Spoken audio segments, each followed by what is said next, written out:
Hello, this is an admittedly absurd audio recording that I'm doing about how to apologize to your cat. Now, a little bit of background, why the heck am I doing this? I have a lot of books that I'm writing, and one of the things that's on the back burner is a parody book, which gives me a great deal of stress relief to be in full parody clown mode. And the title pretty much says it all. My mail order bride was a Russian cat girl. Really simple, really stupid parody about genetically engineered cat girls for domestic ownership. And so I like to look at some of the material about how to take better care of your cat and make that into parody material, where instead of applying it to a pet, you'd apply human psychology to it. And a great source of comedy is weird juxtapositions, and I like finding these patterns and putting them together. So with this ridiculous WikiHow article, I'm going to be doing just that, hopefully, and making a comedy bit out of whatever happens here. I have not looked at the WikiHow article. All I know is the title. And a bit of background. How did you find this? I was looking up some general concepts for IT networking because that's something that I study. And there's simple questions that I can't really answer in a clear and defined way. Like, how does the internet work? Well, I could go into autistic detail about various things, and I don't know if the concepts that I have in my mind are what really captures the gist of it. So even if you are very familiar with something, it does help to go back to the basics. And that's what I was doing with just reviewing some material and looking up what's an explanation that really gets at the heart of this. And I saw a couple of results for WikiHow, and in the back of my mind, I had an inkling, there's a whole lot of stuff on WikiHow. I bet they have some absurd crap. So I looked up what are some of the most absurd articles that are on WikiHow, and not 2 minutes into searching for that, I found how to apologize to your cat. That just jumps off the page at me. And so here we go. Without further ado, how to apologize to your cat. Part 1. Reading your cat's body language. Take note of your cat's body language. It will tell you what sort of mood your cat is in. If your cat is too angry or upset, your apology will mean nothing to her and will most likely result in you getting slapped across the face. Aside, I actually had to reread that last sentence because we're talking about cats, so you'd expect to be scratched, but hey, cat girls will slap you across the face as well. Actually, what kind of situation would you have to be in for your genetically engineered cat girl for domestic ownership to slap you in the face? Because they should be mellow. Because there's different breeds of cats. That's the whole thing where you have the comparison between imaginary cat girls, ideal waifu silliness, and the different breeds of cats that exist out there. There are different temperaments. So something that is genetically bred for companionship be selected to be very amiable, very easy to get along with. So you'd really have to mess up to get slapped across the face. I don't think you would want capriciousness. You wouldn't want to genetically engineer in mood swings. That is not helpful. If you have conscious control over it, you would have to be evil to engineer someone to have emotional instability. However, we see with a lot of human beings, emotional instability is something of a staple, and I will make no comment whatsoever on the difference of emotional stability between the genders. Any commentary that comes to mind is completely of the listener's own imagination. Moving to part 2. For how to apologize to your cat. Observe the ears. A cat's ears are very expressive and will also help you determine how it's feeling. In general, if the ears are up, the cat is happy, and if the ears are down, the cat is not happy. Here are some more detailed guidelines. Are the ears up and in a normal, relaxed position? If so, you can go go ahead and try to apologize to your cat.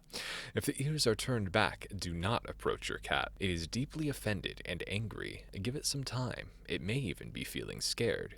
You can still approach your cat, but do it slowly and carefully. If your cat's ears are pressed flat against the skull, it may be feeling scared. You can still approach your cat, but do it slowly and carefully. That is poor writing aside. That is poor writing because they use the exact same line from "it might be feeling scared." That's very, very poor writing, especially if you are giving advice. If you say the same thing, do the same thing in this situation, then it's not really clarifying how you should do things differently in a slightly different context, because you would assume if the cat cat is scared, then you would approach it differently than if it is angry. And this just feels like it's written wrong, like the writer intended it to give some different advice, but they just wrote the wrong thing or they didn't edit it correctly. Because if it was the same thing, you'd say it's scared, but still approach it the same as you would if it were angry, with caution and in a slow manner. You can say the same thing, but reword it in a different way, because this just seems like a mistake and it seems lazy to do the same thing twice. But that's the editor in me catching that. See, when you have bad writing that jumps off of the page like that, it detracts from the reader's experience, and you do not want that to happen. If you are giving advice like a how-to article, people aren't going to take you seriously if you make those kinds of rookie mistakes. Step 3 of how to apologize to your cat. Watch the tail. The tail is the most expressive part of a cat's body. Aside, I need to say this. I have read this line before more than once, that the tail is the most expressive part of a cat's body. This absolutely comes through if you watch anime and there's cat girls, because there's a lot of, if the cat girl is scared, then there's like, a jolt of electricity going through the cat girl's tail as she's like, frightened. Or if she's really happy, then, she might be wagging her tail. But at the same time, it said that if a cat is wagging its tail, it does it because it's angry. A certain line from Alice in Wonderland comes to mind because the Cheshire Cat is asking, well, it's more so asserting that, well, I must be mad because I wag my tail when I'm angry, and I grin when I forget the thing. I should actually go back and read just all of the lines from Alice in Wonderland that include the Cheshire Cat, because that would actually be some pretty cool references to add into the parody book. And plus, it's a beloved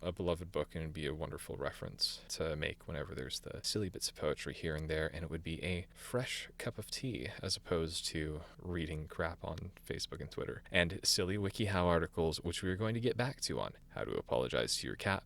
Tail is the most expressive part of a cat's body and is a good indicator of your cat's mood. Unlike dogs, cats do not wag their tails when they are happy. Here are some guidelines. If the tail is pointing up, with the tip slightly curled to the side, your cat is content and safe to approach. If the tail is poofed up, your cat is frightened. You might try to approach your cat to calm it down, but do so slowly and make sure that the cat can run and hide from you. I'm just thinking of this with human psychology, and I could actually imagine this in a realistic situation, because I dealt with students that were mentally handicapped, and when they would be upset about something, it's difficult to communicate with them in general. Sometimes if you approach them and they're like frustrated or whatever, they will like run and hide. And that was something where it's like, hey, they're very, emotionally laden at the moment. So that was an important part of sensitivity. And that's another thing that's really important. If you're dealing with someone who has some kind of communication problem where they can't communicate verbally at the same degree as a fully functioning adult, then there's like different things with body language that you have to be more cautious about. There's different rules of interaction with someone who is disabled in communication one way or another. Anyway, back to how to apologize to your cat. Make sure that the cat can run away. Yeah, a cornered cat might quickly turn into an aggressive cat. That makes sense. Continuing with the article. If your cat is twitching or thumping its tail, then do not approach your cat. Thumping, aside, is like it's sitting on the ground, but then it's like whacking the ground with its tail. I've had a couple of pet cats before. The family has had a pet cat when I was growing up, and like when the cat was like playing, you'd have some kind of toy on a stick that you're swinging in front of the cat, and he's like getting ready to pounce. Then you'd thump his tail while watching the thing go around, and then all of a sudden spring on it. So I guess that's what's meant by thumping. But back to the article. If your cat is twitching or thumping its tail, then do not approach your cat. It is angry and probably at you. It's mad. It's probably mad at you. So just keep that in mind if you're a cat owner. Give your cat some time before apologizing. Step 4 of how to apologize to your cat. Take note of your cat's eyes. A cat's eyes respond dramatically to changes in light, but they also change according to mood. When looking at your cat's eyes, you will also have to take the lighting into account, as well as the rest of the cat's body language. Aside, I think you're overthinking it, man. I think you're seriously overthinking it. And here's another thing. If you know the temperamental reputation of a certain breed of cat, first of all, you should do your research before getting any kind of cat, and before committing to that, so you know what you're getting into. But at the same time, you'll have certain expectations set. Like, my favorite kind of cat is a Maine Coon, which is, I think it's actually related to the Norwegian forest cat. They're very easy to communicate with and very affectionate. They are not cold and capricious, as is the stereotype for like lots of common house cats and the like. But when you understand how a certain breed of cat generally interacts, and there are breed differences, you understand that patterns exist across different breeds. So you would know what to expect from certain cues that are associated with a certain breed of cat. And also, because of the difference in like physiology of cats, some of them just look differently. Like, the body language appears different. For example, Maine Coons are really big, and their body language, how you would read their body language, would be completely different from some kind of munchkin cat that's like, really small relatively. And also, like this part 4 of apologizing to your cat is talking about looking in the cat's eyes. Well, yeah, there's different colors of cat's eyes, and there's also like different sizes and shapes that different breeds of cats have. So if one cat looks scared, that might be a very neutral look for a different cat that has a different eye shape. And also, like, the eyes might look a little different in light for one shade of eye color, but not so different for another shade of eye color. Differences exist and all of that, and that's also why it's important to understand quirks of one kind of not just one kind of temperament, but one kind of pedigree to another. There's a lineage, patterns that are consistent across generations, because that is what defines that particular type of cat. Anyway, continuing on with apologizing to your cat. Aside from taking in consideration about how the lighting looks, here are some guidelines about taking note of your cat's eyes. If a cat's pupil is very large, it may be afraid. It could also mean that it's just dark in the room. If a cat's pupils are narrow, it may be angry and agitated. It could also mean that the lighting is very bright. Aside, this obviously makes sense if you understand how eyes work. More light, the pupil narrows so that it's taken less light, because there's enough that's ambient in the room. If there's less light in the room, pupil widens to let in more, so that you can see more. But also about if someone is excited, I shouldn't say excited, that's the wrong term, because if you're like feeling really happy, if you're like elated, you're excited in that way, then your pupils are going to be much larger. There's a lot of like stimulation that's going on there. But if there's a lot of fear, a lot of anxiety, a lot of stress, then the pupils will narrow.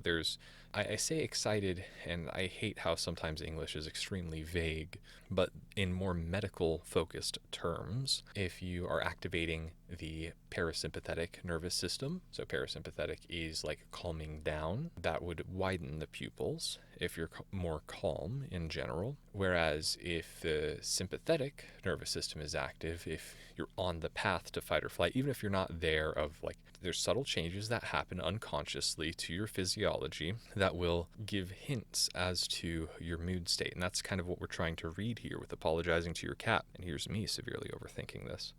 But one part of reading that body language unconsciously, which also makes it harder for people to lie to you, is looking at pupil constriction, because an angrier person or someone or anxious even, will have narrower pupils. I'm not completely sure how that lines up. I know it's one of these markers of sympathetic nervous system activation. And it's just like, it's a stress signal in general. I mean, the framing that I have when I talk about psychology, when I talk about mental health, is pain management and stress management. So I'm pretty familiar with a lot of biological markers through that lens, though there could be a larger discussion to have. There's always a larger discussion to have about physiology and its overlap with psychology. It's inroads with psychology. After all, the brain is a part of your physical body, so there's a lot of interesting things to talk about in biopsychology, which, I mean, here, this is a natural outgrowth of this conversation about apologizing to your cat, which admittedly sounds absolutely absurd, but this is kind of what I like doing within that parody, is because everything's in a very lighthearted tone, you're able to talk about some aspects of humanity and make comparisons to a parahuman, something that is parallel to humanity but is not human itself, like genetically engineered cat girls for domestic ownership, especially it being so hilariously silly and fun to say. You can bring up harsher ideas in a way that, like talking about pain management and stress management. It's not fun to talk about, I am in pain consistently because I have some kind of back problem. but it's easy to talk about pain relief in a funny context if my emotional support animal to help me with pain management is genetically engineered cat girl. Part 5 of how to apologize to your cat. Look at the face. Are the whiskers pointing forward, teeth bared, and nose wrinkled? If so, your cat is too angry to feel like being approached by an apologetic human. Try again later. Aside, it's like shaking an 8-ball. Ask again later. So I think I recall the other part of the Cheshire Cat where it's not about his teeth being bared, it's about growling. And I'm pretty sure Alice makes a comment on it even, that a dog growls when it's angry and wags its tail when it's happy. And the Cheshire Cat says, a cat wags his tail when he's angry and growls when he's happy. He's comparing meowing to growling in that situation, and Alice pushes back on that. It's like, oh, I wouldn't call purring to be the same thing as growling. And I actually can't recall how the Cheshire Cat responds to that, because it's almost like a compliment, because she's being nice. She's pushing back on this negative self-reflection that the Cheshire Cat does.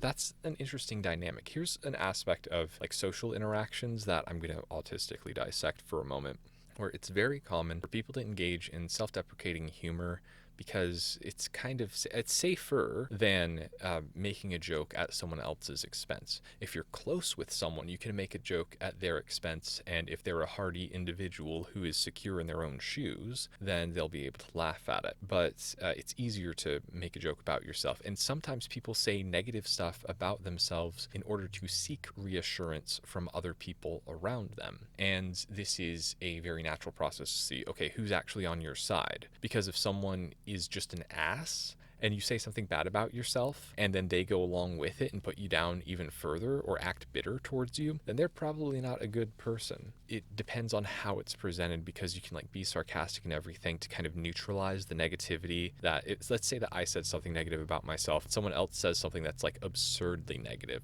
Let's say I'm nervous about never publishing anything that I've written. Another person might push back saying, yeah, there's some people who are completely illiterate, so you have a lot of work to do if you want to get to their level. Just something that it's absurd enough that it would take me out of my state of mind. Like, what do you mean?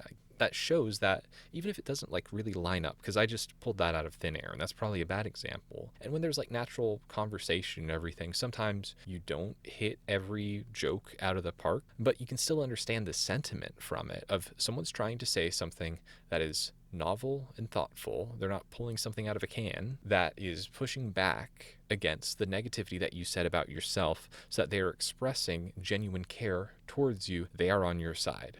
They are friendly. That's what it means to be friendly.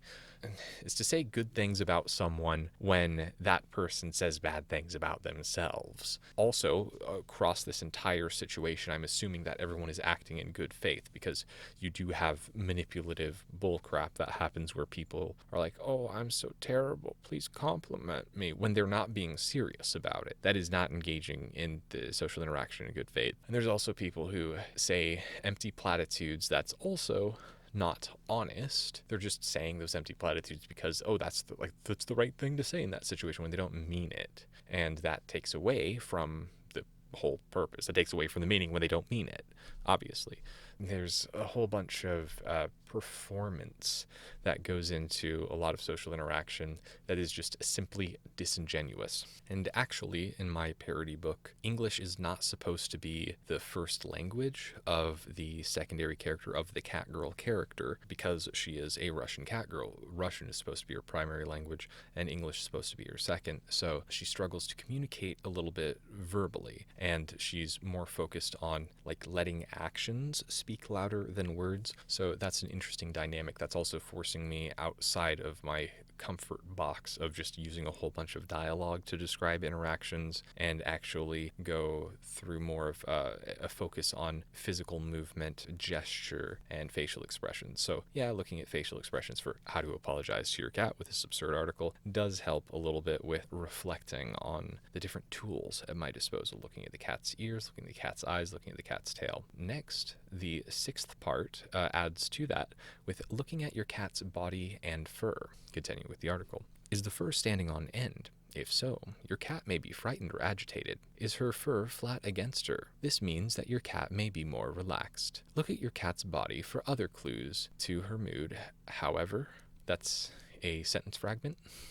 That's the end of the paragraph. That's a sentence fragment. And also, this is bad if you're writing article advice things because, oh, just look for other clues. Well, I'm reading this article to understand what the clues are that I should be looking for. So that's quite appropriately when talking about a cat's fur.